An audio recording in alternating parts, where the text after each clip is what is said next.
Good afternoon. Thank you all for joining me just for a few minutes here while I take a little drive. I wanted to go over the latest release that Dan Hennon put out regarding David Crowley. Just adjust that a little bit. Okay, so what we have here is David Crowley filled out a application to be a part of the cast for a TV show called Doomsday Preppers for season 3. Excuse me. So he filled out a casting questionnaire, and I think there's a lot of good information in this questionnaire that is worth going over. And since I had a few minutes here, I figured I'd just kind of briefly touch on it and go over some of the information in this document. How about that? And try to avoid traffic and not get hit and all that good stuff is always good as well. So, Doomsday Prepper Season 3 casting questionnaire. And this is obviously filled out by David Crowley when he was 27, so about 2 years before he died. And his phone number is the old phone number, his old cell phone number ending with 0461. I believe that's the one of the phones that was turned off after Kamel's dad and David and Kamel had some type of an issue where Kamel's dad was originally paying for both of their cell phones. He was paying for David's phone and for Kamel's phone. And I think that also shows how close that Kamel's family was to David. And I think that's a big valuable point there, that they had a good relationship, so good that Kamel's dad actually gave David a car, I believe, for one of his birthdays. So that's interesting too. I believe that's a silver car that was found at the house. So David is 27 at this time. Email is the Crawls04 Gmail. The occupation, he put filmmaker, videographer, photographer. It says list your family members, name and age. Kamel 26, Rania 3. So that gives you a good idea. That would have been interesting, I think, if David would have been a part of that TV show. I don't know what the issue was, but I know that season 3 came out in October of 2013. So this had to have been filled out before then. Obviously, I don't know how much before. That's not clear from this document here, but at least a couple months, maybe even a year before. I'm not really sure. So I've never seen this show. It's on National Geographic. So if you have the Disney Plus app, you can actually watch it. And I've been thinking about maybe watching a couple of them just to get an idea of what it was like, of what the TV show was like, and how David would have fit in or how he would have not fit into that TV show. I think that will give me a better understanding of that. Moving along here, he puts his address. This is the apartment, the Bloomington apartment is where he was, and suburban kind of area. This is, when did you start prepping? Was there a time, event, or something significant that caused you to prep? And if you look at David's pantry, you can obviously see all of the different prepping stuff that he was involved with. I'm just gonna maneuver this. Sorry, it's just a little annoying there, but hopefully it's not too bad, and hopefully the battery doesn't die. So his answer is general awareness of world events coupled with contextual knowledge from military experience in late 2010 led to me being more concerned about general preparedness. Research for my current film project made me aware that the many prepper scenarios are far from fictitious. So that all lines up with the story with David Crowley's Gray State, obviously. And next question, what kind of security defense training do you have? Were you in the military? military. David says, served in Army infantry from 2004 to 2009, multiple combat tours. I also do ongoing firearms tactical training and have even extended this training to actors for my films. I am proficient in combat gear and field craft. Do you have any skill sets? Do you have any kind of skill sets is the next question. And his answer is obviously firearms and small unit tactics, room clearing, urban combat. That's his skill sets, urban combat. And that gives you an idea of kind of what David was doing during his tours that we've talked a lot about. And I think that's a very important thing too for David's tours. All right, next question, we're going to go along here, is going to be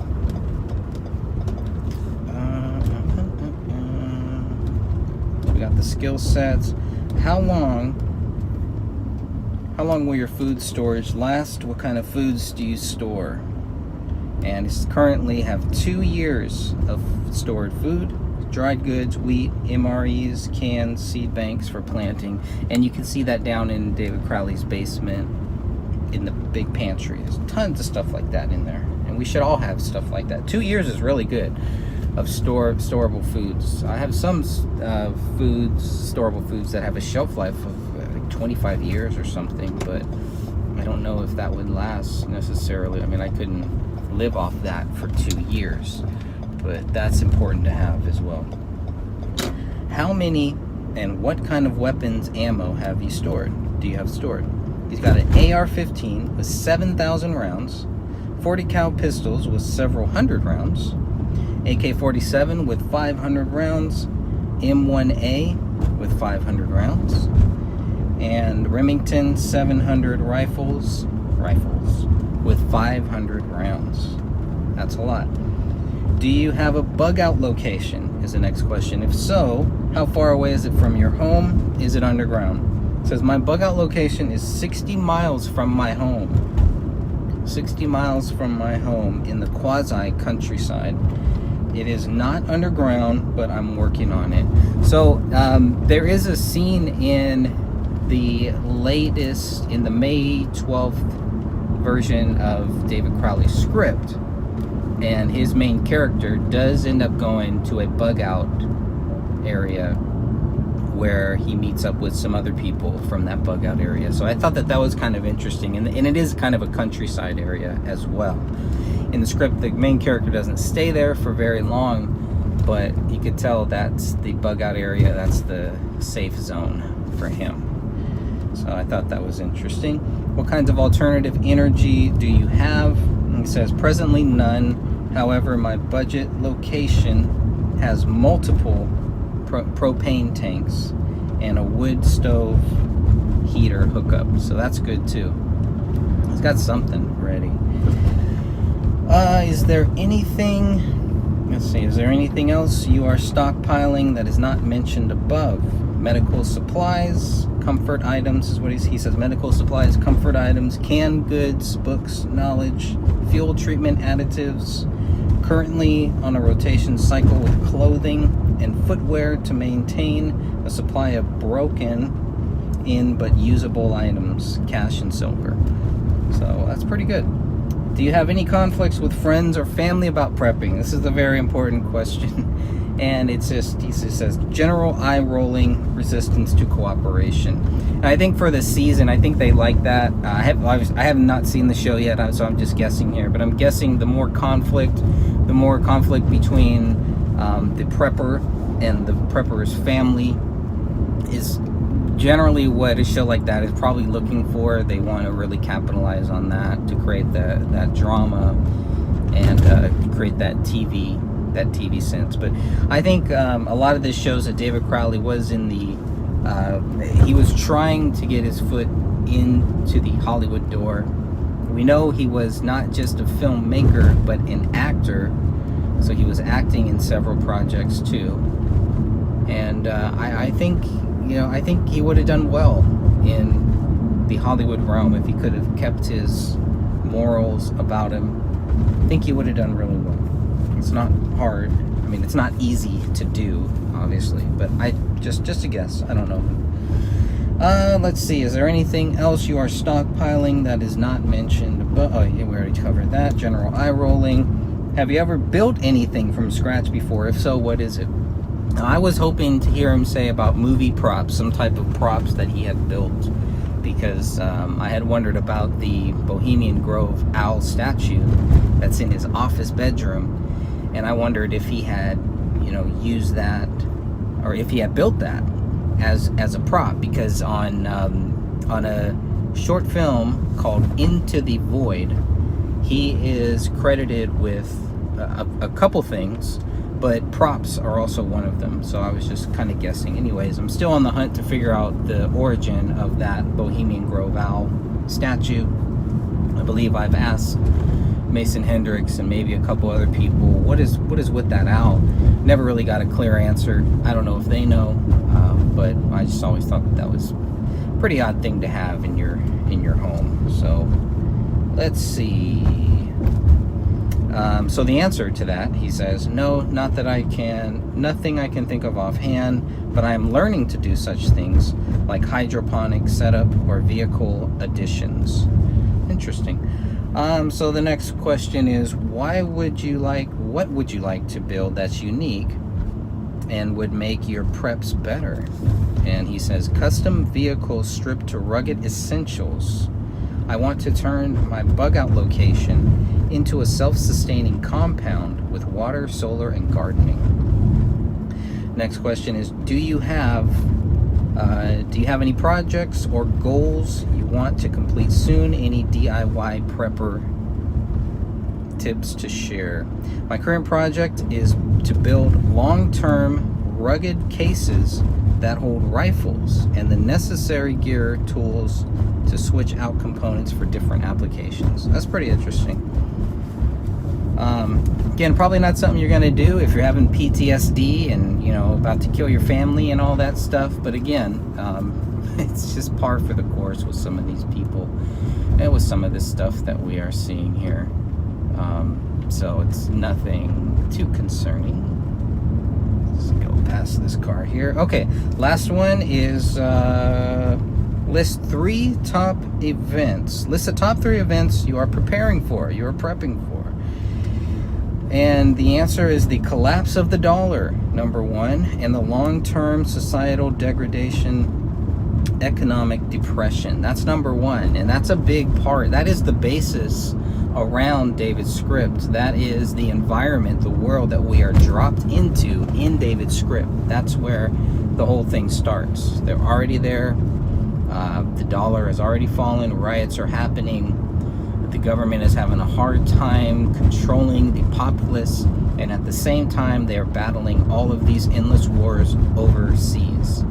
So a lot of distractions, I guess, and more of a globalized world government than one that we see here. Number 2 is solar flares wiping out the electrical grid. That's a big one too, because I remember back in 2012, that was a huge thing that people were talking about. I remember a lot of people talking about that. Solar flares, all of a sudden the power grid, boom, it's gone. What are you going to do? All power gone. How could we live? How would we work? How would everything operate? We'd have to go back to paper. We'd have to go back to now there'd be a digital revolution. All these people who, I'm sure they'd figure out a way to create other energy sources. So I don't think that the New World Order wants to do that. I don't think they want to drop the power grid, because very clearly they will see how these innovative people can come up with new ways to create power. So I don't think that they'll do that, but it's definitely possible, and it would shut things down for a lot of people for a long time. So it would be a big sign that a big takeover is coming. Number 3 would be the government crackdowns on dissenters and otherwise self-reliant people, and that's the last part of that. And that is the biggest one, I think. Government dissenters. And when they say that, you know, that's a loaded term, obviously, but you can tell what he's thinking about, what he's talking about there, because he was a United States soldier and saw a lot of different things. Comes home and sees what our government is doing here, and can see the progress of this one world order, of this power structure. And he saw it firsthand. He was part of it and chose to get out of it. So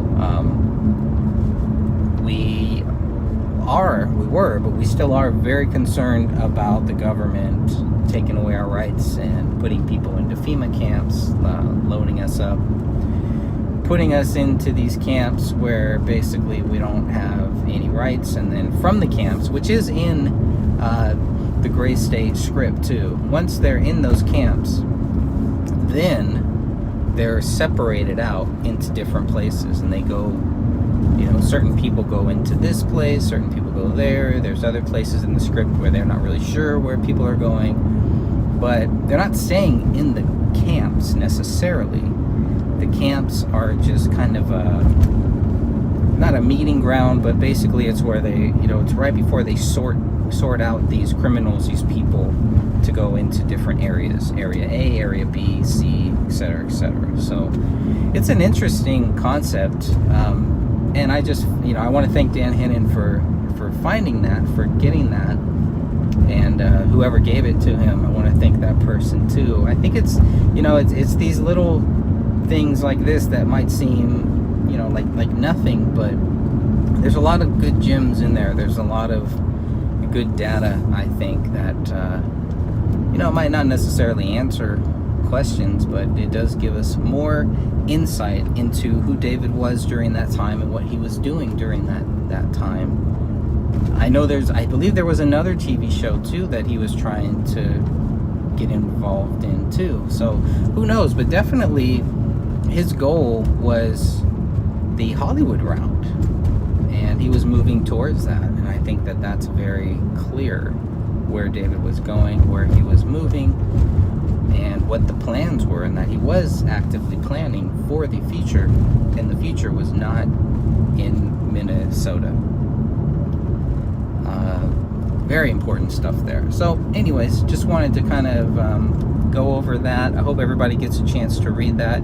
You can read that in the Justice for David Crowley and Family Facebook group, and I'd be curious to hear everybody's views. I'll try to put a link at the bottom of this video if you want to read that, download it yourself, and share your thoughts on it. You know, it's good to hear other people's thoughts. And I think for me, it's just more of him planning for the future. Less proof that he was crazy. Less proof that he had any PTSD. Again, I don't think he'd be working on all this stuff. If he did have PTSD, he would not be working on all these projects. So I think that that's a big point there as well. And until we meet again, good peeps, God bless you all, and I will see you then. Alright, and I also wanted to just kind of check in with everybody, make sure you're all doing good. I know we haven't done a conference call in a while with everything going on. You know, it's just been, there's just a lot happening right now, and I'm sure all of you are having, you know, life issues as well. And I hope everybody's doing good, staying safe, doing whatever you can to stay safe during this time. Hopefully we'll get back to normal life at some point. I believe the group is, you know, at 3,400 members right now.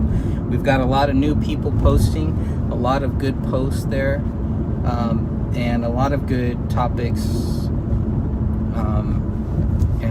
And I would just want to thank everybody who has joined, everybody who is trying to find out what the truth is in regards to David Crowley and his family. We're just going to keep on pushing on until we get the case reopened, you know, and There's nothing there. I haven't heard anything new from Jim Gummert, so I'm still waiting for that, waiting for some updates. We just put out the Gray Stage podcast number 4, and I really enjoyed that one. Looking forward to the next one. I believe the next one, episode number 5, we're going to cover the medical examiners and the autopsies. So I hope to get everybody back involved for that podcast. I've even been thinking about maybe doing that one. That would be episode number 5. I'm thinking about doing that one live. Maybe as a YouTube simulcast, if possible. We'll see how that goes. But I would love to be able to do one of these live here. We put a new one out every month on Anchor FM. Anchor.fm, I believe, and it syncs out to Spotify, to Google Play, to a lot of other places too. I think Stitcher, some of those, but you can always get it. You can download it. We should have somewhere on one of our websites a direct download option, but we'll work on that. It's just timing, and it's, there's so much happening, and I've been looking at like I said, laying the groundwork for a possible second book on this that kind of goes into more deeper into the topics that are mentioned there. I didn't put anything about Kenneth Maines really in there, so I think that would be good to cover all of that. Some of the conversations with Kamel's sister. Maybe go into more in depth about that. The conversations I had with Mason Hendricks.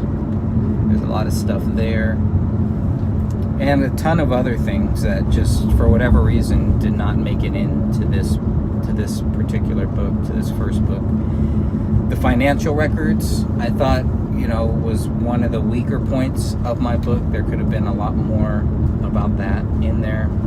David Crowley's phones still being paid for and operational. What happened to their cars? What happened to who owns the Gray State? That big battle, how there was some internal wars, some internal struggles between the Gray State quote-unquote team and what they were going to do with all of that stuff, with the footage. Who's running the Gray State YouTube page right now? Who's running the social media, the Facebook? Who's running all of that right now? How can these people say that David Crowley is this murderer, child killer, everything, and then they want to turn around and use his project, use his stuff, and act like they had a big role in creating it and taking it to the level that it made? And if they did, then they would be able to do that with other projects. They'd be able to do that with other things, and just not seeing that. But the Hollywood aspirations of the Gray State team is very similar to what David's was. And it's very clear that was their goal, is to get this project, Gray State, to do something big with it, to get it onto a massive level. And the TV show was working out, but these guys were not going to be part of that. How were they going to explain that when people asked? They'd just be on the sidelines. Everything would have been kind of quiet. One of the major things about the script, as we've talked about a couple times, is that Danny Mason's character is not in it. He's gone. He's not part of it. So I thought that was very interesting tidbit. Where's his character going? David and Danny are in this legal battle. This the very early stages of a legal battle to see who is going to get the rights to what. David Crowley had no issue giving Danny Mason the rights to Danny Mason's character because his character wasn't going to be in the script, and that's at least since May 12, 2014. Danny Mason's character is gone. Now, you could say that the main character in the script is basically Danny Mason's character. You could say that. I don't know. Only David knows.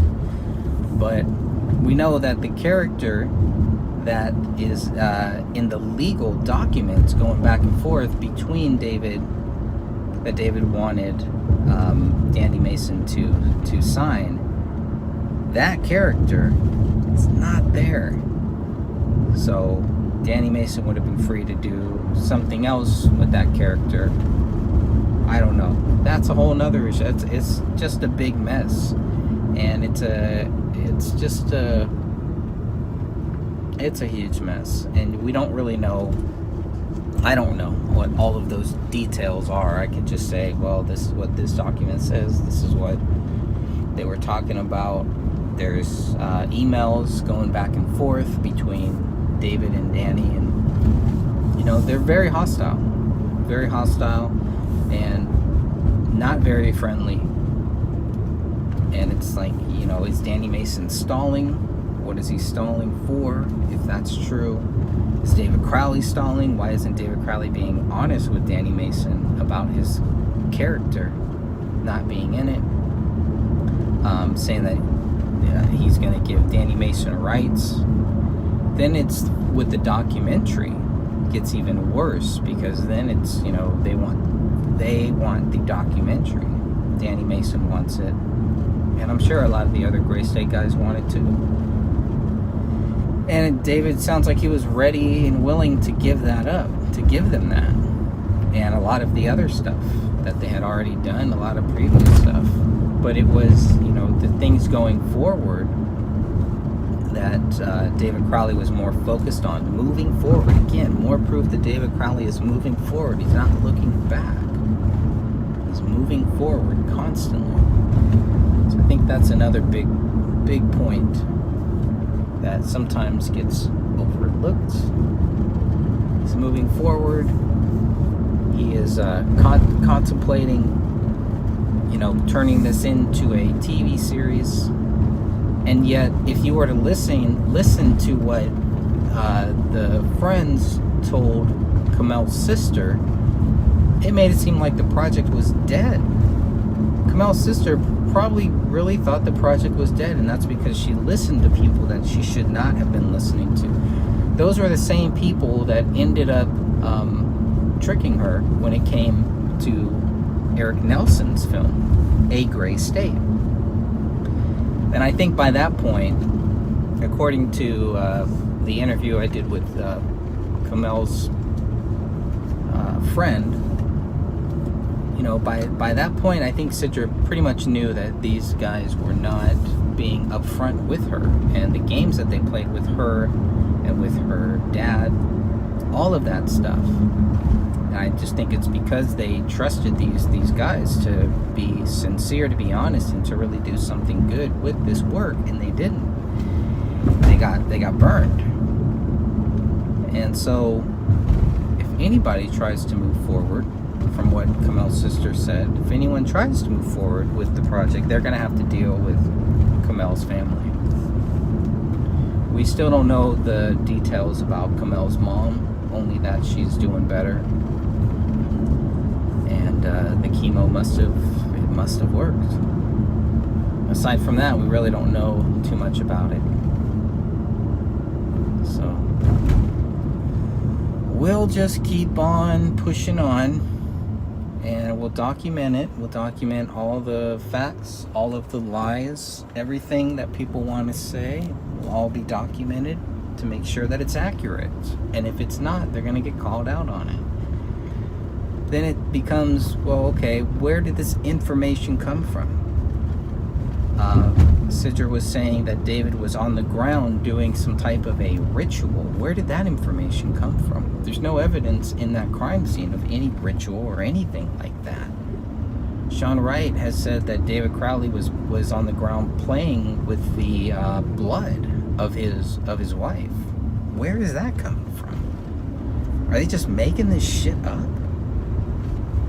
So think whatever you want, but I mean, just all of the false stuff. Oh, there was footprints. Mason Hendricks, you know, they had footprints that match David. That's not true. They had fingerprints that match. That's not true. None of that is true. Kamel's sister probably doesn't know that. Probably has never read those documents. And if she has, then she should know better. She should be asking the same questions. Where in the documents where is it proven in the documents that David Crowley is guilty? That's a simple question that they all should be asking, all of them. And if you don't think that one day Kamel's family, even the younger generations, if you don't think that one day they're going to be asking those questions and demand answers, you're crazy. Of course they are. They're going to want to know. They're going to want to know. People just want to know what the truth is. Not my truth. Not your truth. They're not interested in my theories. They're not interested in your theories. They're interested in the facts. They're interested in what proves David Crowley guilty. Until you have that, you will not be able to move on. You will continue to have the bad dreams. You will continue to have those bad thoughts, waking up, shaking. It will continue. All of that will continue. That darkness, that cloud that hovers over your family will be there until you decide that enough is enough. Let's reopen this case. Let's get some answers, and let's put some real closure to this. Let's not put a blanket over this. Let's put some closure around this case and get some closure for everybody. For all the people that love David, for all the people that loved his wife and his daughter. And, you know, for everybody who has respect for our soldiers, for every filmmaker, for every future filmmaker, for everybody who loves what David did, who loves his film, what he put out there, for everyone who cares about children, even if you don't care about David, his wife, you don't care about the movie, conspiracies, all that stuff. Don't you care about what happened to this child? I mean, to me, that's a big, big thing. What happened to this child? And why are we to believe that it's just basically David, he's guilty, and that's it?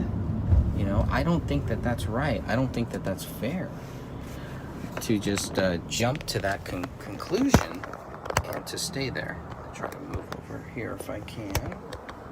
Let's see if this works. I don't know if this will work or not. Probably not. All right, well, I guess I'll just go ahead and wrap this part up here too. But I do want to thank you all for joining me, and hopefully we'll have another conference call coming up soon, and we'll get back on track, and we'll be able to go live one of these days. I still need to finish the little some more videos on David's script. Maybe I'll get to that Sunday. I'm not really sure. It's just all time with everything else and all the work, the regular life projects and all that stuff. It's all in progress. So you don't want to burn out, and you just got to have a balanced life, balance all this stuff out, and that's it. Don't worry about what people say. I'm not a credible person. I have no credibility, so I'm not worried about that. Not worried about anything like that. Never have been, never will be, by the way. So, I just, just a funny little inside joke there. So, God bless you all. I hope you all have a great day. Stay safe. Don't do anything that I wouldn't do. Stay focused on Jesus Christ. And remember, David Crowley is innocent, because he can never be proven guilty. Nobody has proven him guilty. Let's get the case reopened so that we can get some justice for this family, and so that there can be some closure. Even if it's partial closure, would just be to say that David Crowley is not guilty. And that's where we are. And as long as we keep the case going, as long as we don't let it die out, then David Crowley remains innocent, and we win, good peeps. All right, God bless you all. Have a great day.